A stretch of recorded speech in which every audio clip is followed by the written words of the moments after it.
year 1949, the Communist Party of China came into existence as a country by throwing away the democratic system of China to Taiwan. In 1976, with the death of Chairman Mao Zedong, big changes started to happen. By the year 1979, socialist and Maoist ideology started to fade away and, in the light of new economic reforms, China started to rise. This was the era when the people from developed economies like America and Europe started to enjoy the dividends of their developed economies.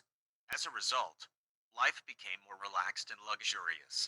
Secondly, governments started becoming more and more liberal towards their policies, and more labor law started coming to existence every day.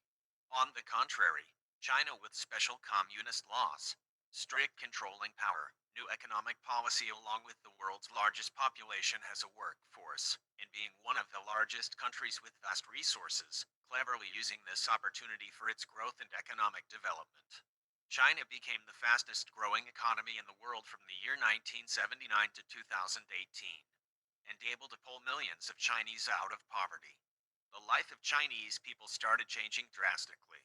Life expectancy of Chinese became more than twice. Changes in China were clearly visible. China became the largest exporter with the help of cheap labor and communist laws. The production was very cost effective and started flooding the world market with cheap goods. In a competitive world market, the cost-effective Chinese production made China a favorite destination for manufacturing and everybody started moving towards China, and as a result, China started manufacturing products for everyone, thus making China a factory for the world, and slowly emerging as a financial superpower. Dependency on China led to the point that the Chinese produced more than 92% of all electronic goods, and 47% of all finished goods. This led to the rise of financial power of China, thus resulting in military power. With expansionist ideology, communist China started to flex muscles, taking remote control over small and underdeveloped countries by using its financial power to catch them in a debt trap and enforce it with military-backed power. By the year 2014, most of the world was completely dependent on China for everything. On the other hand, financial and military superpowers like America and other European countries noticed it. And this started a fear of communist China. But they had become completely helpless against China because of their overdependency and profit-oriented policies. A few other countries tried to take some share in production ecosystem countries like Vietnam, Bangladesh, but they were no match for the China. In the midst of everything, India was rising slowly, the world's largest democracy with the world's second largest population along with the highest younger age percentage. Available as a workforce plus having a good number of English-speaking, highly skilled professionals, it was clear that it was competition for China.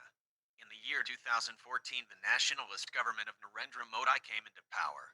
Narendra Modi, having a strong political backing, started many reforms in the country, trying to reduce red tape and corruption to make India more favorable for direct foreign investment, and attract many more companies to set up plants and branches in India, along with encouraging Indian companies to extend their reach in the global arena, trying to utilize India's vast workforce's potential energy, continuously developing India's image in a global platform, and trying to connect non-resident Indians to invest in India and try to develop soft power through them. In the process in making new business treaties with different countries. These efforts slowly resulted in India starting growing very fast, even leaving communist China's growth rate behind. Even those who were looking for an alternative to China started to look towards democratic India. Many countries who were very much upset with the expansionist Chinese communist government planned to move their companies out of China, and these companies started looking towards India and other countries like Vietnam and Bangladesh. By the year 2017, on the other hand, China was facing problems due to its one-child policy. Young population was fast declining and due to the financial development.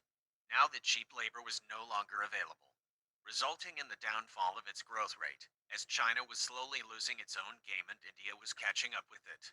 China's dream to become a superpower was looking like a distant dream. China tried to tackle India with different means, sometimes by a military confrontation on the border, other ways like surrounding the country with the help of a string of pearls by forming military bases around India and surrounding it. even trying to destabilize countries with political unrest and many other ways but couldn't succeed. In 2020, at the beginning of this year, a new global pandemic started. It was truly a global pandemic. Every country in the world went on complete lockdown. The whole world completely stopped. It was a global economic disaster, but miraculously at the end of 2020, China pulled itself out of this pandemic and became the only country to start its full scale manufacturing, even with greater speed than it used to be because the world market was completely vacant. No competition. China took this opportunity to a great extent and was able to capture the world market, and now there was no stopping China. It was now destined to become the world superpower. And this time there would be no competition or obstacles at all. In the case of India, it was hit by wave after wave of corona. The deaths were phenomenal. All industries were completely closed down, and the Indian economy was completely crippled. People lost their livelihood and many lost their lives. Some say the coronavirus is the Wuhan virus. Country like America and a few others blame China for creating it in lab. Nobody knows for sure, but if it was indeed a biological weapon of China, but China won the battle for world domination.